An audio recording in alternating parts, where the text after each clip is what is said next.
Hi, everybody. It's Alexander Russo from The Grade, and we are here to talk about covering education in the month of June.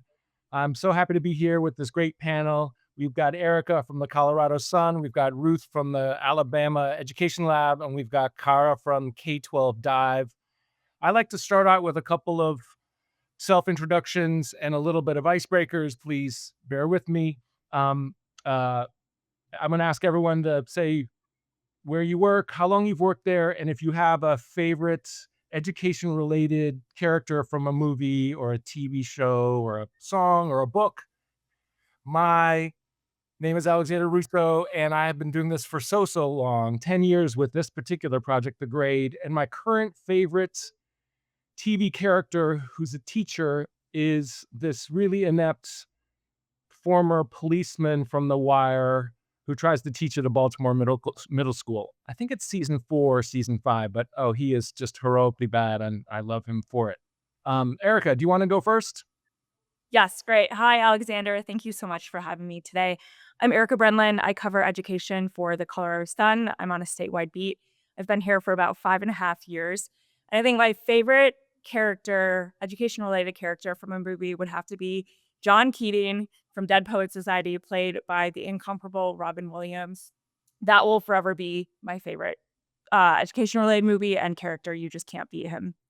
Excellent choice. Ruth, it's great to see you. Thanks for doing this. Tell us about yourself. Hey everybody, I'm Ruth Serven Smith. I'm the editor of the Alabama Education Lab at AL.com, which is a statewide team of journalists that talk about how to make Alabama schools and education better for every kid in the state. We've had this project going for 4 years now. It's been awesome. Before that, I was an editor and reporter in Virginia, also covering education. Favorite the a favorite, like, overall didn't come to mind, but I was talking with a middle school student recently, who's reading Harry Potter for the first time, and that will always be a favorite just in as it exists in, the school universe, and, what a great plot device it is to have to see what happens before the end of the school year, so Great. Thanks so much for having me. My name's Kara Arundel. I'm a senior reporter at K-12 Dive. I've been at K-12 Dive for about 5 years, but in education journalism for several decades as a reporter in Virginia and Florida. Um, Erica took my favorite character, John Keating, but You can I join will. the club. Oh, it's so good. He engages students in learning. Love that movie. I'm gonna go the opposite way, a goofy movie because it's summer, summer school. And I think it came out a long time ago, but what I liked about the movie is that the teacher learns just as much from the students as the students learn from the teacher. So Excellent. that's my favorite. Well, it's great to have you here. Before we jump into the big story and the best stories and what, if anything, might have gotten missed during June, I just want to take a second and ask everyone what the month was like, what it felt like, whether it was faster, slower, easier or harder than previous months have been. Ruth, when do you start? What was June like for you as a education editor? yeah, well, we're well into summer. We have schools that end at the beginning of May. So it's one of our project months, and we're working ahead towards some school year things. So in some sense, it's quiet. The thing that's been, of course, dominating a lot of attention is what's going on with Trump's budget cuts. And so we have reporters filtering through what that means for the K-12 angle. We also have a higher ed reporter trying to figure out what that means for universities in the state. Our flagship oh, go ahead. So I'll stop there, but that's kind of what it felt like. No, that's super helpful. One of the things that the grade tries to do is to demystify journalism a little bit. Can you say 2 more seconds about what a project a month is? Sure. So, in the school year, you're often either dealing with breaking news, you're dealing with process stories on what the school districts are doing. Um, but in the summer, when there is fewer like day-to-day news items happening, it's often when we try and make progress on bigger projects or investigations. We have a few of those in the works. Things that might come out start of 2025, 26, fall kinds of things. Um, no, they're summer things. They Summer. should almost be done, but yes, maybe a few longer term things as well. Okay, excellent. Kara, why don't you tell us a little bit about what June was like for you compared to May and April and those other months that we don't remember anymore? Right. Well, there were similarities and differences. Some of the similarities from previous month, same topics keep coming up, like immigration enforcement around schools, the federal budget and where that stands, and then legal challenges stemming from the Trump administration initiatives. Mhm. And then, also June was same as years before. There were high school graduations and ongoing debates about limiting student cell phone use. How it was different from previous months is that, and I think I said this last month, it was a time to sort of um, re- relax a bit, catch my breath from the rapid pace of the first few months of the Trump administration. I was able to take longer time researching stories and writing and editing and planning. In June, we published feature articles about an elementary school Special Olympics team and a book writing project. And then it's also different because we're still trying to adjust to the new Trump administration um, and sort of their process. For example, I wrote a story about a Title IX rule change that came out of the Department of Energy, not Department of Education, and it was about school sports. So typically that doesn't happen. Usually the Department of Education issues rules or rule changes, and then other agencies follow suit to update their rules. So we're still, unique approaches are keeping us on our toes. Got it. Erica, what was the pace like for you in June? I think I would call June something of the great exhale. Like Kara and Ruth mentioned, spring was just this completely frenzied pace, right? And I was really struggling with how do I keep up with all these policy changes coming down from the federal government, the trickle down effects they're going to have on our schools here in Colorado, while also trying to address the legislature and school funding and, chronic issues around staffing. So it was really hard to juggle all these very significant issues in the spring. I've been able to kind of take a step back and start working on some deeper pieces this summer, which has just been such a relief. Excellent. Everyone needed a little bit of a breather. One of the things that we try to do in this monthly roundup is we try to talk about a little bit about what the big story of the month was.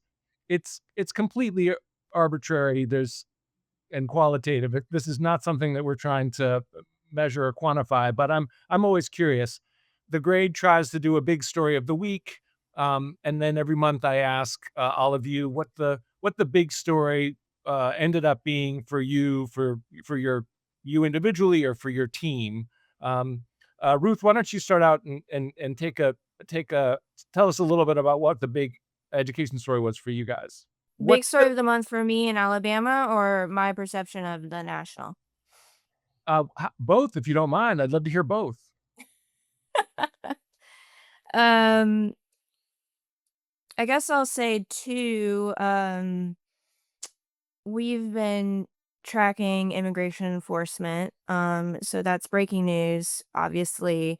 But at the very beginning of the month, my reporter Rebecca Griesbach posted a story about a grow your own program in like a small town that's has a growing population of immigrants, and it takes students all the way from sophomore year of high school to being certified and placed in a classroom. This is also special because a lot of them are children of immigrants themselves and bilingual.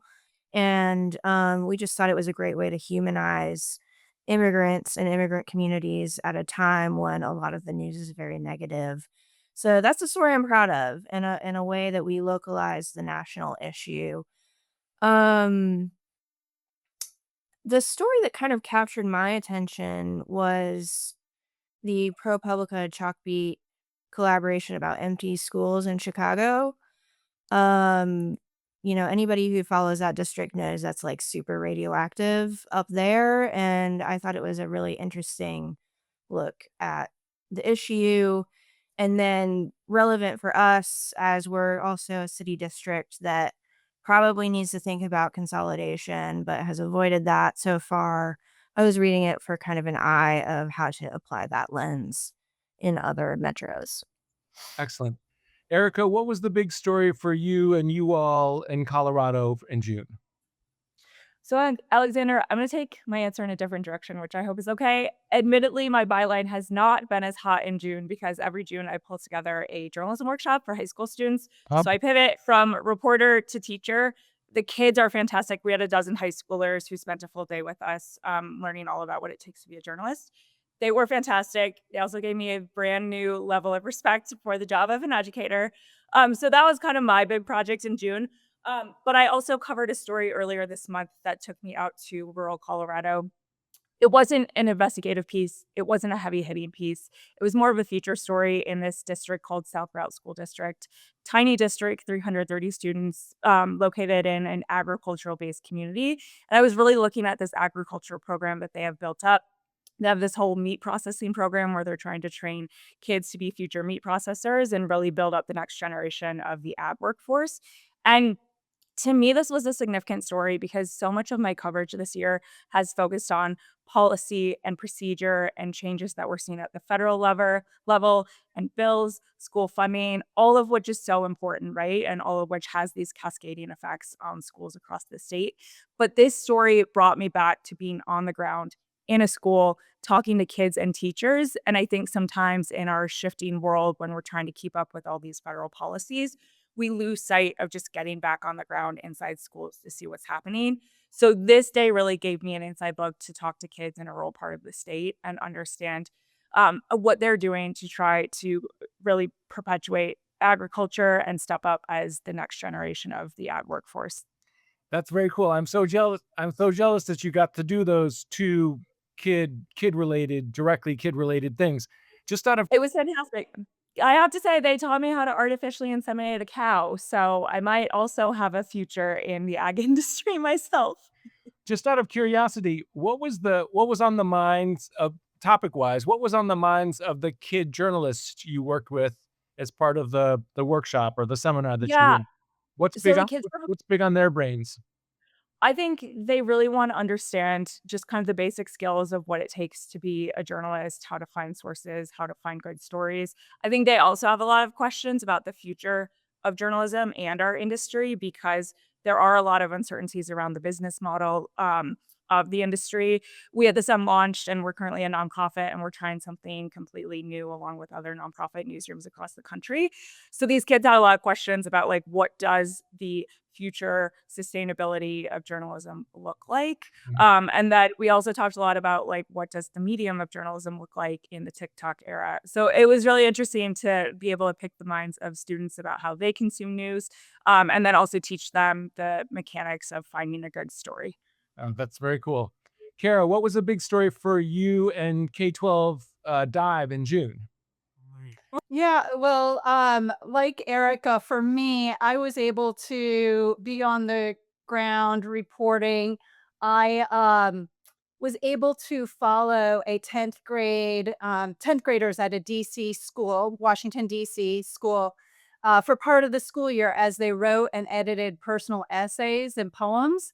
And those essays were professionally published in a book. And going to the book launch was a treat because it was the culmination of these kids' hard work. Their poems were deeply personal. They ranged from attending sporting events to first crushes to grieving death in the family to being abused. So the school worked with a nonprofit to help, which helped with the literacy in the classroom, but also publishing the book. And these students will always be able to refer to themselves as authors. So that was a huge treat for me. Other than that, we're trying to stay ahead of so many topics: policy changes, legal challenges under the Trump administration, education funding, local, state, national. um, what's going to happen with the fiscal year 2022 appropriations process, reconciliation process, and then also I'm really excited that we published several sort of what we call best practice stories or advice driven stories, solutions based. We wrote about states and districts state and district efforts to increase teacher diversity, um, teacher retention efforts, and improving parent engagement in schools. Nice.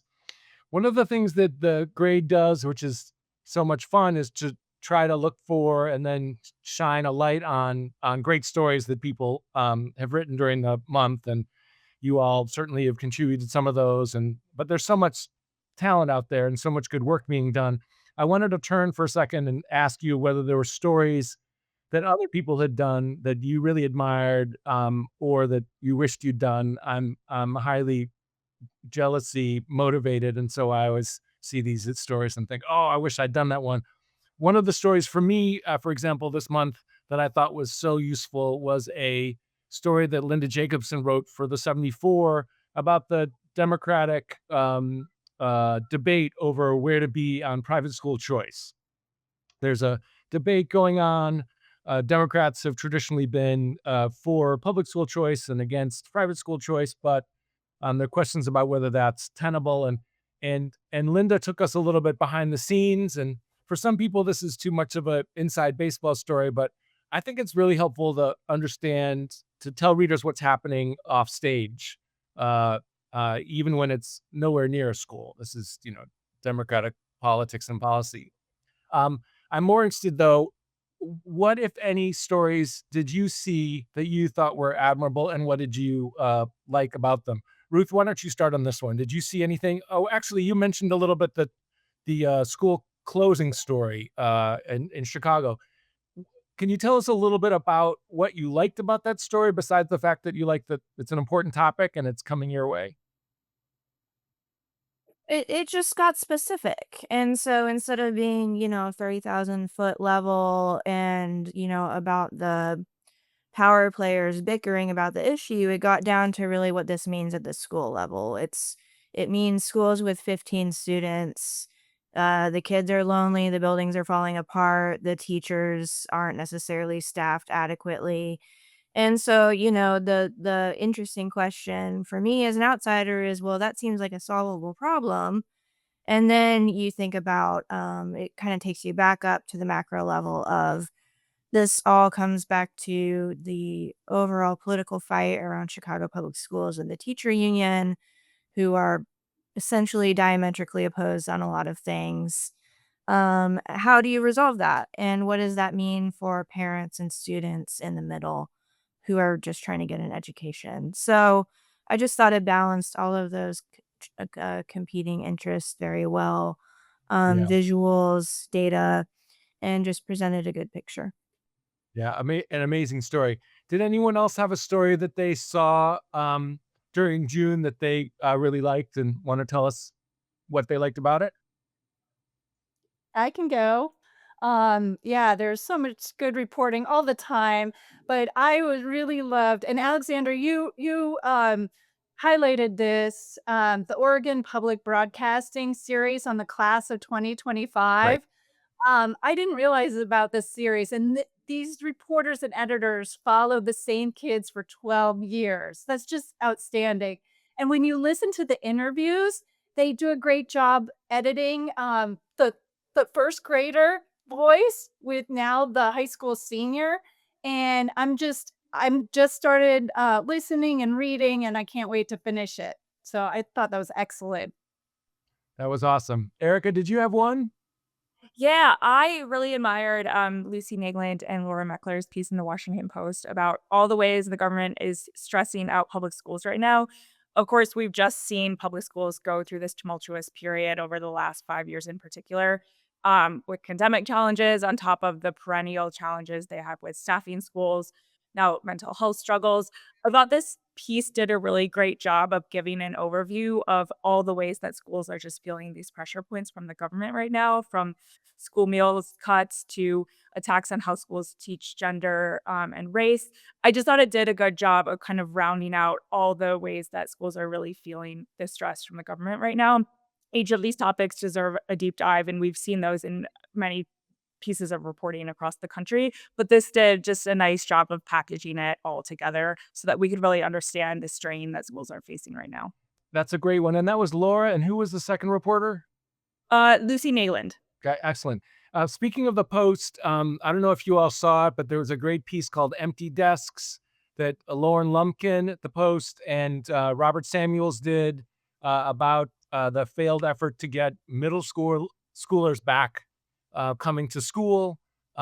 Fascinating. It did what Ruth was describing about the macro and then going into the schools and going into the kids' personal lives. So I wanted to give an extra shout out to that.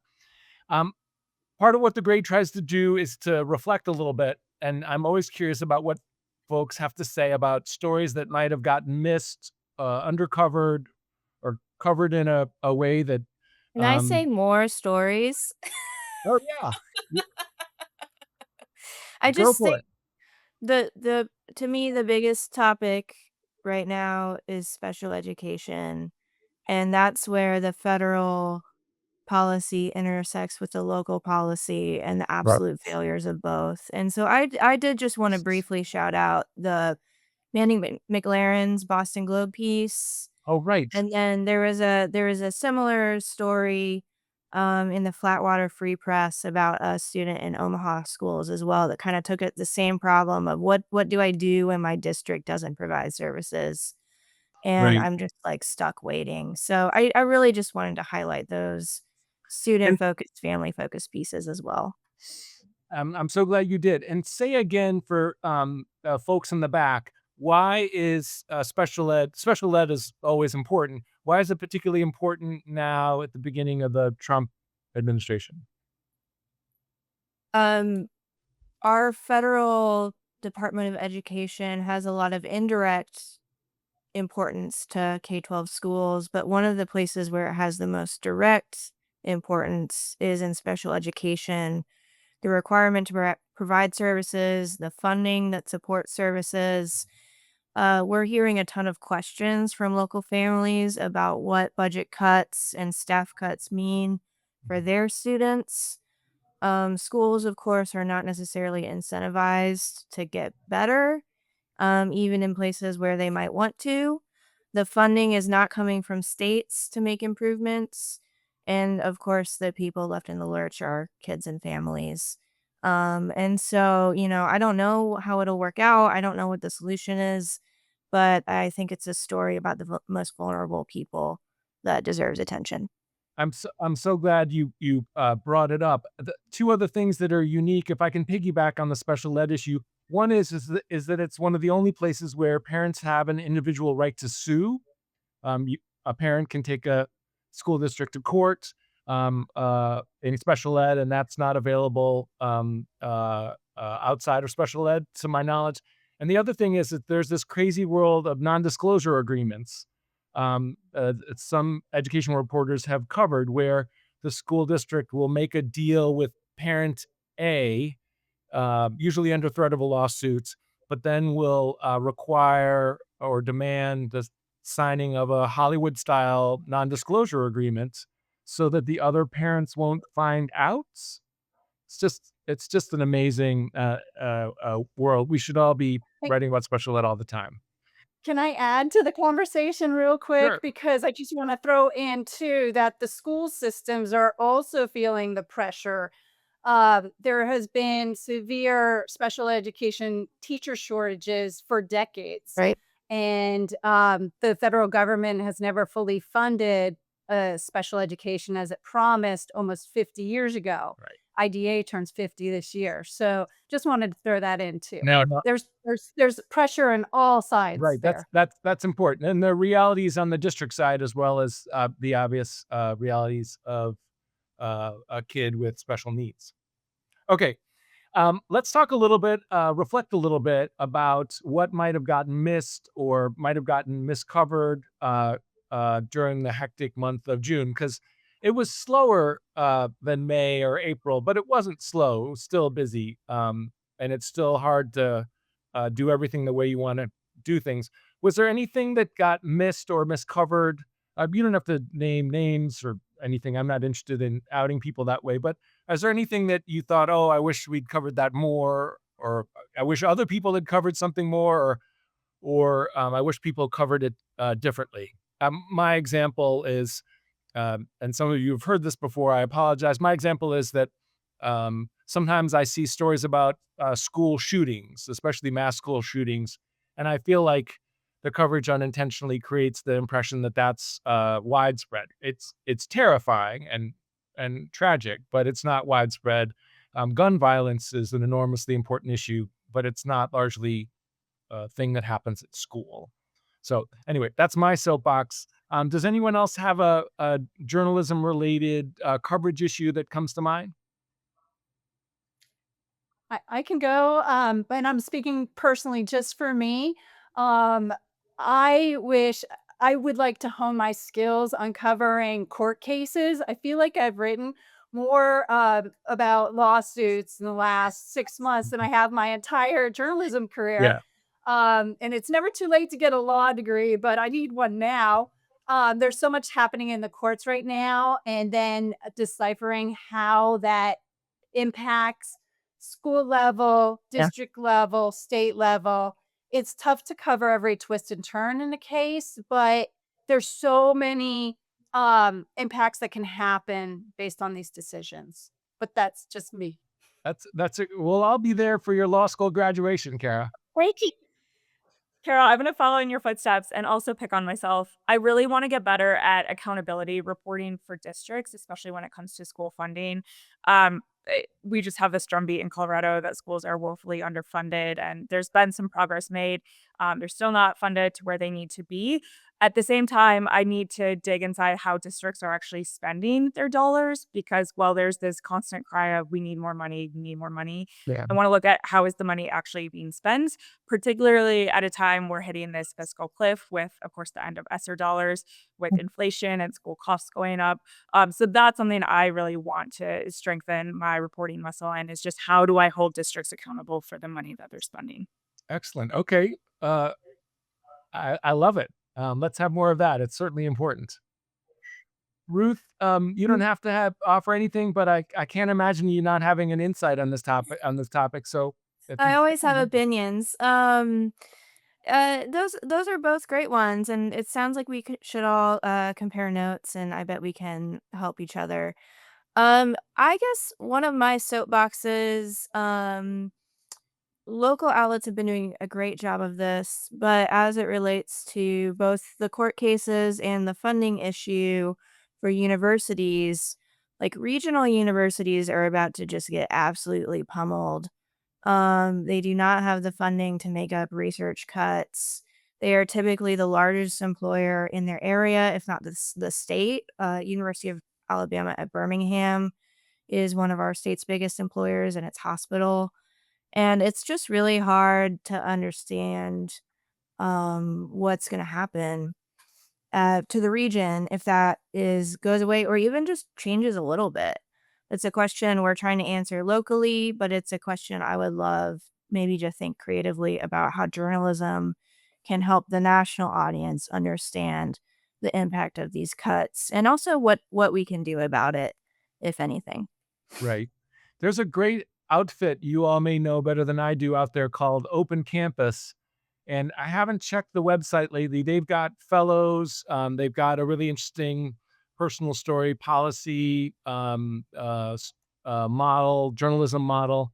I feel like that's something that I'll check in with them and see if they've got anything in the works because it is an important area that doesn't necessarily get the coverage that it might warrant. Let's talk a little bit about July and August. Hard to believe that July starts next week, and August after it. Are things going to continue to slow down? Do you think? Looking in your crystal balls, are some of these cases going to cases and decisions going to heat up. What's your sense of what the next month or two is going to look like for education?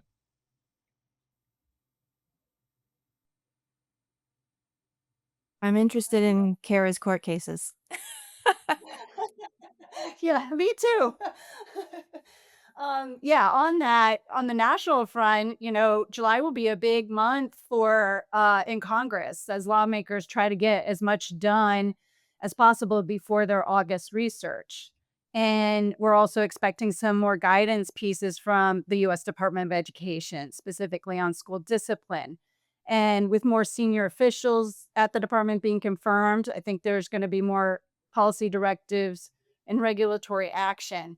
And then, as Ruth said, the school year has already begun in some places. So we're already looking forward to the 2025-26 school year. Amazing. Anyone else have any predictions or thoughts about what might happen upcoming? I personally plan to take July to work on some more deeper dives. One that I really want to get into is looking at how colleges and universities in Colorado are preparing for these enrollment declines that we're going to see. We've, of course, seen birth declines stemming back to the Great Recession impact school districts at the K-12 level. Now those kids are starting to matriculate into the higher education system. And I just have so many questions around funding and the scale of programs that these colleges and universities will be able to offer if they have smaller groups of students coming in. I also really want to get out more into rural Colorado. I'm going to be going down to southern Colorado next month to look at how rural districts are ramping up opportunities for their kids to have more career connected learning opportunities.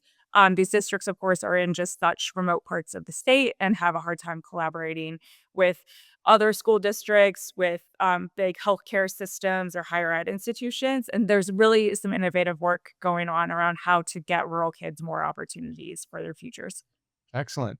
Ruth, how about you? Yeah, we July 1 is when a lot of our new laws take effect. So we've basically already written about that, but we'll be paying attention to impacts. The big like sea change for our education system is a major school choice expansion. And we've been working on a project that helps families understand how to access that, what it means, and then also working towards bigger accountability pieces. So that's one chunk. And then if the federal private school vouchers remain in the budget, we're also very interested to know what that means for our local school system. And we'll be trying to think of ways to help explain what that means for local parents and teachers. I love that. I've only seen a handful of stories that explain choice. I see so many policy stories about private school choice and some stories about research or enrollment practices looking back. But I've only seen a handful of stories that say, "Hey, there's this thing out there that might be useful to parents who don't know about private school choice and might want to explore it." That kind of service journalism is it's not sexy, but it's really helpful. And Ruth, I know you're really dedicated to journalism that people want and need, and so I'll be psyched to see that. I'm For myself, I keep thinking that we're gonna have some interesting enrollment numbers when schools start up again, between attendance problems and immigration fears and just demographics. I think that's going to be a big issue. And then, of course, the fall is going to be a big year for private school choice as well, just because the landscape has changed so much. So those are my two quasi predictions for the summer and the beginning of 25-26. I want to thank you all for doing this month in review. Look, you guys have been so helpful, and I can't wait to go read some of the stories that you've mentioned that I haven't seen. Erica, Kara, and Ruth, thanks from the grade, and thanks from all the people who are going to be watching this. This is the grade's month in review, looking at covering education for June 2025. Thank you so much. Thanks for having us, Alexander.